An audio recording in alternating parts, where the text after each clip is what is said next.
সবাই কেমন আছেন? আলহামদুলিল্লাহ আমি ভালো আছি। আমার একটু ঠান্ডার কারণে গলা বসে আছে। তারপরও সবকিছু মিলিয়ে আলহামদুলিল্লাহ ভালো আছি। এই ভিডিওগুলো তখনই করা যখন আমি মালয়েশিয়াতে ছিলাম। আমার বাসার খুব কাছ থেকেই তিতুয়াংসা পার্ক। আমি মন খারাপ হলেই আমি তিতুয়াংসা পার্কে গিয়ে বসে থাকতাম। আমার ভীষণ ভালো লাগতো। আর এটা হচ্ছে আমার বাসার কোনো একদিন দুপুরবেলা প্রচণ্ড ঝড় আসছে। মনে হচ্ছে যে রাত হয়ে আসছে, কিন্তু না, প্রচণ্ড ঝড় আসছে। আর মালয়েশিয়ার বৃষ্টি প্রচণ্ড, মানে ঝড় কালো হয়ে বৃষ্টি হয়। অনেকটা আমাদের বাংলাদেশে বর্ষাকালের মতনই ঝরঝরে বৃষ্টি আসে।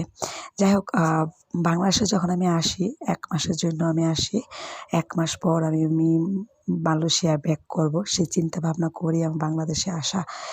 যখন আমি আসি তখন মানে কোভিড-19 পুরো পৃথিবীকে ধ্বংস করে ফেলল। আর সেজন্য আর আমি মালয়েশিয়াতে যেতে পারছি না। শুধু যে আমি যেতে পারছি না তা না, আসলে কোভিড-19 পুরো পৃথিবীকে জিম্মি করে রেখে দিয়েছেন। এখনও কোভিড-19 জন্য মালয়েশিয়াতে সবাই প্রবেশ করতে পারছে না। আর মালয়েশিয়ার থেকে সম্পূর্ণভাবে ফ্লাইট বন্ধ, লকডাউন দিয়ে রাখছে। আর মালয়েশিয়ার থেকে ইজিভাবে বের হওয়া যাবে, কিন্তু আমরা মালয়েশিয়াতে ঢুকতে পারছি না।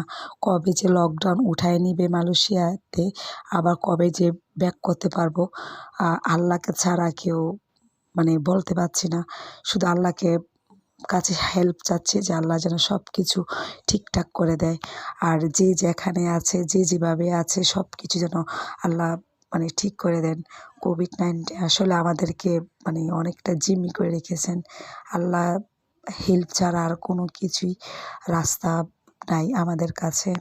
যেহেতু আমার হাসব্যান্ডকে নিয়ে মালয়েশিয়া থাকি, সেজন্য আমার অনেক খারাপ লাগে যে আমি একা বাংলাদেশে এসে আছি। আমার হাসব্যান্ড ওখানে একা। সব কিছু মিলিয়ে আসলে অনেকটা মিস করি মালয়েশিয়া লাইফটাকে।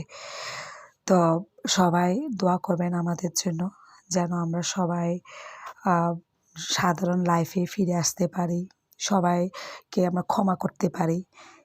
আর আমার জন্য দোয়া করবেন যেন আমি আমার অতীত লাইফে আমি ফিরে যেতে পারি। সবাই ভালো থাকবেন।